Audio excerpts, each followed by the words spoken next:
말씀은 마태복음 23장 15절에서 22절까지 말씀입니다.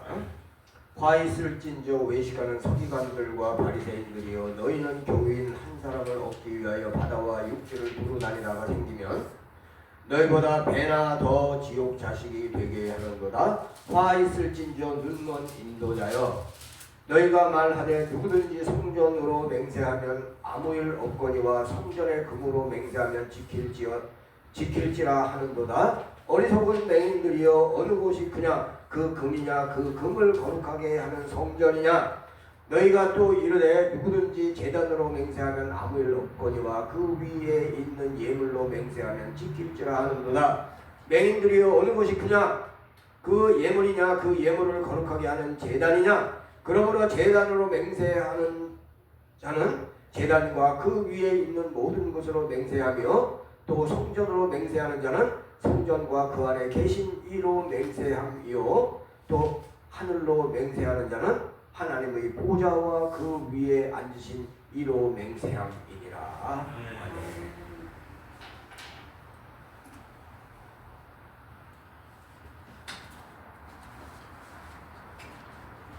우리가 밥도 잘 먹어야 되지만 설교를 잘 먹어야 돼. 이 영의 말씀을 다 선포할 때 깨닫는 자가 복이 있는 거야. 다 깨닫고 그대로 사는 자가 이게 행복의 길로 가는 것이고 구원의 길로 가는 것이고 정말 올바른 길로 가는 거예요. 오늘 말씀도 잘 깨달을 수 있기를 바랍니다. 잘 들으세요. 잘 들어야 돼. 외식하는 지도자가 있다면 똑같이 무늬만 크리스찬인 교인이 있어요. 똑같아. 외식하는 지도자나 무늬만 크리스찬인 교인이나 똑같다. 같은 부류다. 예수님께서 길이시고 진리이시고 생명이라고 말씀하셨는데, 예수님을 만난 외식하는 지도자들은 예수님께서 누구이신지를 몰라요. 예수님께서 가난한 목수인 것은 정확히 알고 있어요. 그러나 그분께서 성령의 능력으로 인간이 되신 하나님의 아들이신 것을 절대로 알 수 없다. 마리아가 딴 남자와 관계를 맺어 낳은 혼외자라는 가능성에 대해서는 인정할 수 있는 인간들이지만, 어둠 속에 있는 자라서 하나님의 아들일 것이라는 가능성조차 열 수 없는 자들이 그 당시에 외식하는 지도자들이었어요. 예수 그리스도를 인정하는 것은 매우 당연한 거예요. 그러나 어둠의 자식이나 어둠 속에 있는 자들은 예수 그리스도를 인정할 수 없는 거예요. 예수 그리스도를 만났는데 그분이 누구신지 모른다면 점점 더 어둠으로 빠져들어가게 돼 있습니다. 처음에는 자신만 인정하지 않습니다. 그러나 세월이 지나면서 남들에게도 그분이 하나님의 아들이 아니라고 거짓을 말하게 된다. 이렇게 되면 거짓의 똘마니로 살게 되는 거다. 이거 비참한 인생이에요. 예수 그리스도를 메시아라고 불러요. 왜 메시아라고 부르나요? 어떤 인생길이라고 하여도 예수 그리스도를 만나면 길이 펴집니다. 그래서 메시아예요. 인생은 예수 그리스도를 만났느냐 만나지 않았느냐가 중요한 거예요. 이것을 깨닫고 감사하며 사는 인생은 정상적인 인생길을 가는 거예요. 모든 인생길에 복을 주시는 메시아를 죽이려고 하는 자들은 확실히 어두움의 자식들인 거예요. 이런 무리가 지금 우리와도 함께 살고 있어요. 외식하는 지도자나 무늬만 크리스찬은 빨리 회개하고 정상적인 신앙인의 삶을 살아가는 것이 제일 중요한데, 그렇게 하냐 이거. 안 한다 이거. 죽어도 회개 안 해. 자기 잘못을 끝까지 모르나 봐.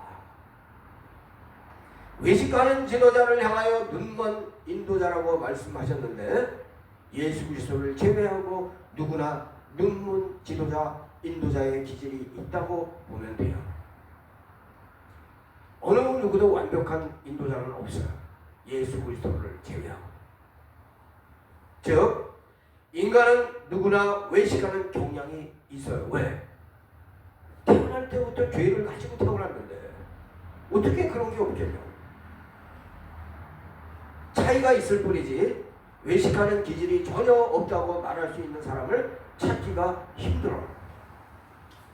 예수 그리스도를 스승으로 삼고 예수 그리스도에게서 배우고 실천하는 삶이 이게 복 있는 삶이에요. 맨날 성경 봐도 모르는 거지. 실천 안 하는 거지. 예수 그리스도는 흠이 없는 분이세요. 마태는 복음으로 말씀을 시작해서 7저주로 말씀을 마쳐요. 이게 무슨 얘기인지 알면 참 좋겠어요. 지금 화 있을진저 화 있을진저 하는 게 이게 7저주야. 7가지 저주. 즉 팔복을 실천하지 않는 자는 7가지 저주로 끝날 수 있음을 깨달아야 한다. 믿음으로 시작하여 겸허히 부족함을 인정하면서 말씀대로 살다 보면 주님을 뜨겁게 사랑하게 되고 주님 사랑은 이웃 사랑으로 나타나며 주를 위하여 언제든지 어떤 어려움도 목숨도 바칠 수 있는 충성으로 살아가면 주께서 우리와 확실한 관계를 맺게 될 것을 느끼게 돼요. 알게 돼요. 팔복대로 살면 돼요. 그러면 저주받는 인간이 될 수가 없어요. 보이지 않는 것을 소중히 여기는 사람은 하나님을 매우 소중히 여깁니다. 보이는 것을 소중히 여기는 사람은 먹고 사는 것을 매우 소중히 여긴다. 교회 생활하기 싫어하는 사람들 중 많은 사람이 먹고 사는 것에 방해되기 때문에 안 하는 거예요. 보이는 것을 소중히 여기는 사람들은 여자나 남자를 소중히 여겨. 아주 소중히 여겨. 배우자가 소중하지 않다는 게 아니에요. 소중해요. 그러나 하나님보다 소중하지 않다. 보이지 않는 것을 소중히 여기는 사람들은 믿음과 관계 그리고 사랑 등을 소중히 여긴다. 그러나 보이는 것을 소중히 여기는 사람들은 소유, 즉 돈을 소중히 여긴다. 그래서 16절은 깨닫게 한다. 뭐라고 말씀하세요? 화 있을진저 눈먼 인도자여 너희가 말하되 누구든지 성전으로 맹세하면 아무 일 없거니와 성전의 금으로 맹세하면 지킬지라 하는도다. 성전이 큰지 금이 큰지도 모르는 자가 어찌 세상 이치를 알겠으며 하나님의 뜻을 알 수 있겠느냐 이거야. 그런데 예수님이 계실 때 지도자들이 그랬다는 거예요. 그러한 자가 지도자이면 잘못 이끌고 갈 것은 뻔한 거예요. 사람을 죽이려고 하는 자들이 지도자이면 공동체는 잘못 갈 수밖에 없는 거예요. 사람을 살리려고 하는 자가 정상이고 올바른 가치관으로 살아가는 거예요. 사람을 살리려고 하는 정치가 중에 대표적인 사람이 누구냐? 링컨이라고 있어요.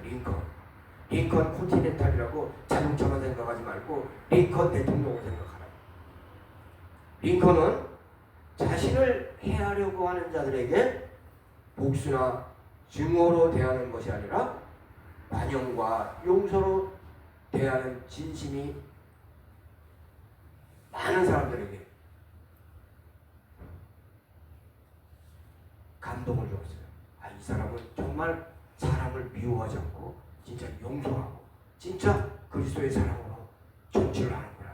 사람들이 그 사람을 만나면서 깨달았다. 적을 친구로 만들면 적을 없앤 것이 아니냐라는 말을 링컨이 했어요. 미움을 새기지 않고 사랑으로 극복하는 훌륭한 면이 링컨에게는 있었어요. 그래서 링컨 그러는 거예요. 트럼프는 이렇게 하잖아, 그죠? 근데 링컨은 지금도 사람들이 다 이렇게 봐요. 미국에서 링컨이라고 하면 다 이렇게 봐요. 왜 그래요? 예수님의 마음을 품었습니다. 정치적으로 매우 밉게 나오는 자들에게도 보복할 수 있지만 예수 그리스도의 마음으로 품고 포용한 사람이 링컨이에요. 남북 전쟁 후에 많은 상처를 주었어요. 그래서 이 남부가 졌잖아. 그러니까 남부를 박살내려고 하는 자들을 얼마든지 박살낼 수 있었는데 그들을 품고 자비를 베풀자라고 사람들을 선택했어요. 이 남부가 얼마나 질리게 나왔는데 그래 오직 전쟁까지 해요.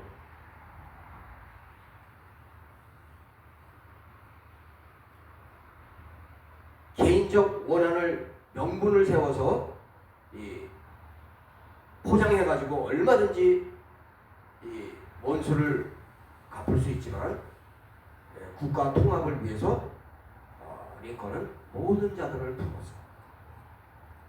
링컨이 어떤 예화가 있냐면 정치인의 꼬임에 넘어가서 군대 이동 명령에 이렇게 사인을 했어요. 그때 스탠튼이라는 사람이 명령을 거부하면서 링컨을 향하여 뭐라고 얘기했냐면 이 저주받은 바보라고 했어요. 이 완전히 쌍욕을 한 거예요. 그런데 링컨은 화내지 않고 직접 찾아와서 자세히 설명을 듣고 자세히 설명을 들어보니까 링컨이 잘못한 거야. 그러니까 잘못을 인정하고 명령을 취소했던 그런 훌륭한 사람이에요. 자기가 명령했으니까 이거 끝까지 밀어붙이는 거야. 이게 잘하는 거 같죠? 그게 아니야. 자기가 잘못한 것은 인정하고 수정할 줄도 아는 사람이 이게 훌륭한 사람. 스탠턴은 이거로 끝난 게 아니에요.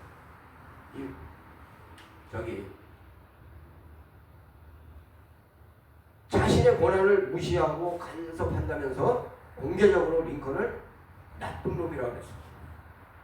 네, 링컨은 침착하게 그 말이 맞을지도 모르니까 직접 확인해 보겠다라고 말했어요. 그리고 스탠턴에게 보복하지 않았어요.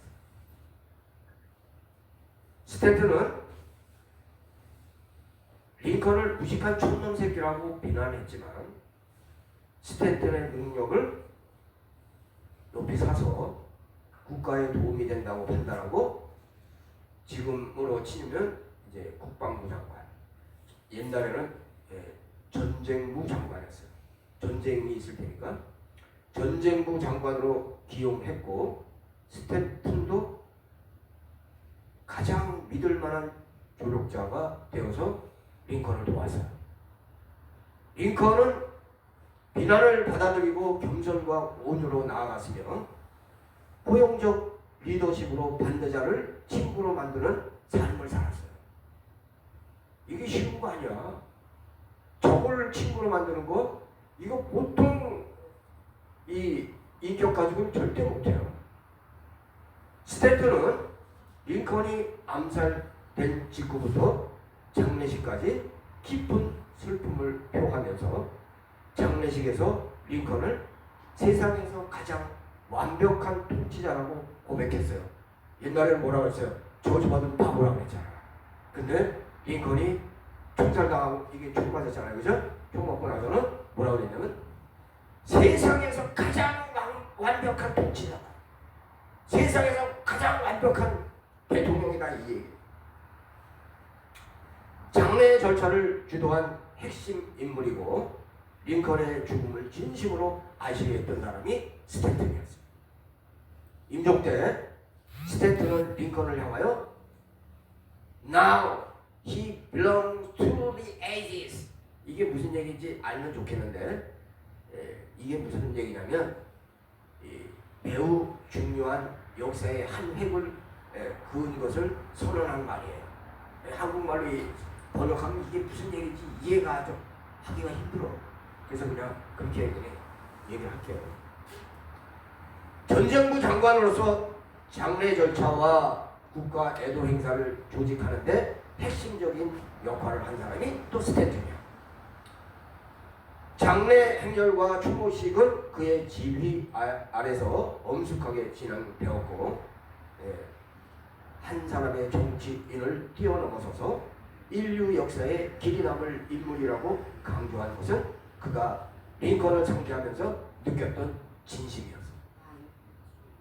스탠튼은 장례식 때 내내 눈물을 흘리면서 자신을 사랑했던 링컨을 회상했어요. 사랑은 사랑으로 끝난다. 링컨이 스탠튼을 진심으로 사랑했잖아. 그러니까 스탠튼도 링컨을 진심으로 사랑한 것으로 끝난 거야. 저주받을 바보에서 세상에서 가장 완벽한 통치자로 바뀐 데에는 링컨 마음속에 예수 그리스도의 마음이 있었기 때문에. 우리나라에도 이렇게 훌륭한 인물이 셀 수 없이 많아요. 링컨과 같이 예수 그리스도의 마음을 품는 자는 누굴까? 한번 내가 뒤져봤어. 그랬더니 저기 어디야? 하얼빈에 나오는 안중근이 그렇더라고. 그 영화를 보니까 어떻게 돼 있냐면,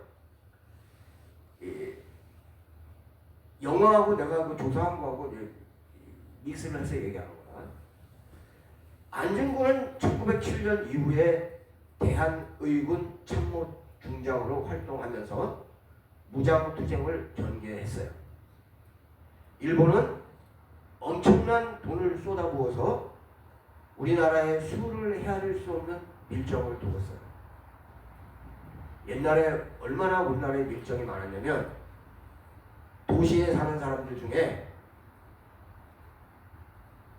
10명 중에 1명 내지는 5명 중에 1명은 밀정이야.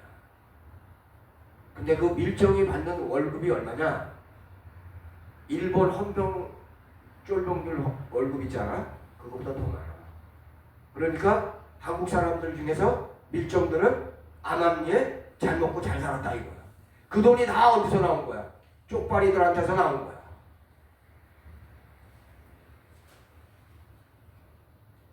그래서 사실상 독립운동이 그렇게 만만치 않았던 거예요. 대한민국을 말아먹으려고 밀정을 셀 수 없이 수많은 사람을 세운 게 일본 놈들이야. 일본 놈들이 만만한 놈들이 아니라니까. 그리고 일본은 독립운동하는 자의 집안까지 아예 씨를 말렸어요. 그런 거에 대해서 알고 있어요? 안중근의 사촌 동생 안명근이가 자금을 모으다가 일본 경찰에 체포되었는데, 왜 체포되었냐? 내부 변절자, 즉 밀정의 밀보가 있었기 때문에 체포가 된 거예요. 이 사건으로 안명근만 잡힌 게 아니라 많은 독립운동가들이 심각한 피해를 봤어요. 독립운동하면서 많은 어려움이 있었지만 내부의 적이 제일 힘들었어요. 내부의 적과 싸우는 것은 피를 말리는 거였어요. 일본을 상대하기도 힘든데 밀정들이 매우 힘들게 했어요. 그래서 나라를 팔아먹은 자는 반드시 응징해야 한다는 기준을 세우고 안중근은 그렇게 처리를 했어요. 그런데 영화 하얼빈을 보니까 어떻게 돼 있냐면, 하얼빈에서 이토 히로부미를 죽일 때도 내부 밀정이 자연스럽게 생기는 게 나오더라고요. 당장 죽일 수도 있었지만 불쌍히 여기는 마음으로 안중근이 기회를 주더라고요. 안중근이 영웅이 되는 것을 매우 두려워하여 몰래 죽였잖아. 그런데 이 변절자 김상현이라고 나오더라고요. 그 김상현은 그 안중근을 죽이려고 하는 그 모리를 죽이는 것으로 속죄의 길을 가는 거로 영화는 진행이 되더라고요. 김상현에게 기회를 다시 한번 주자는 안중근의 마음이 그를 속죄의 길로 가게 한 거예요. 이 변절자에게 다시 한 번의 기회를 주는 것은 정말 어려운 일인데, 이런 예수님의 마음으로 안중근이 그런 놀라운 기회를 주더라고요. 그런데 내가 조사 조사를 다시 해봤어. 그랬더니 영화에서 나오는 그 김상현은 실제 인물이 아니고 이 어민섭이라고 있어요. 어민섭이나 어민섭 같은 변절자 이나 그 내부의 그 갈등을 반영한 거예요. 이 어민섭이 누구냐면 어민섭이 누군지를 알아야 돼. 그러니까 영화는 뻥이다 그 얘기야. 김상현이라는 인물은 가공 인물이에요. 그러니까 똑바로 알아야 돼. 영화를 보고 야 저거 진짜 안중근이가 진짜 저기 저렇게 되구나 라고 생각하면 착각이다. 1907년에 안중근은 연해주에서 어민섭, 김기룡과 함께 의형제를 맺습니다. 이 어민섭이라는 사람은 굉장히 똑똑한 사람이에요. 이 러시아 통역까지 하던 사람이에요. 보통 사람이 아니야. 아주 똑똑한 사람이야. 그런데 이 똑똑한 놈들이 사고치더라고. 머리로 좋은 놈들이 사고쳐. 이들은 자금을 모으고 의병을 모집했어요. 그러니까 처음에는 잘 나간 거야, 안중근하고. 근데 1908년에 얼마나 잘 나갔냐? 안중근은 연춘의군 우영정, 어민섭은 좌영정으로, 그러니까 좌우 이렇게 해가지고 이 국내 진공 작전을 수행했어요. 진짜로 수행했어요. 이 함경북도 신화산에 있는 일본 수비대를 공격해서 승리하는 등의 협력 관계를 유지했다. 근데 어민섭은 초기에 안중근과 함께 독립운동을 한 것은 사실이지만 안중근 의사께서 순국하고 나서 일본의 회유에 놀아나 변절하여 독립운동가들에게 여러 가지로 힘들게 했어요. 아주 지독하게 힘들게 했어요. 독립운동가들이 잡히는 데에는 꼭 누가 개입이 됐냐? 어민섭이 개입이 됐어. 이러니 이게 한국 사람이 이런 사람들이 있다는 거예요.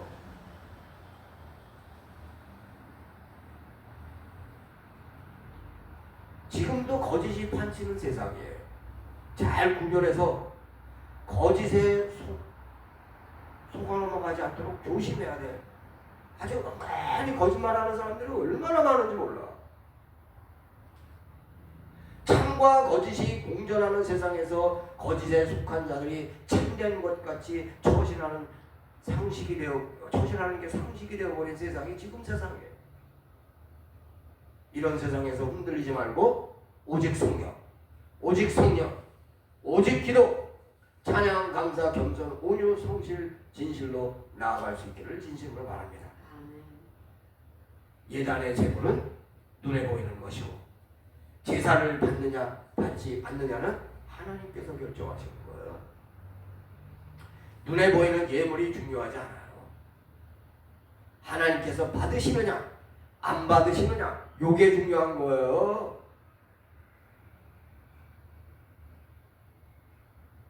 하나님의 결정은 눈에 보이지 않아요. 제단의 예물은 눈에 보이지만 그렇게 중요한 게 아니라 믿음을 소중히 여기고 의리를 지키고 정절을 지키고 속이지 말고 진실되게 나아가는 자가 이게 정상적인 그리스도예요. 여기서 벗어나면 안 돼. 속이는 것은 하나님께서 지독하게 싫어요. 믿는 자가 속이면 되겠어?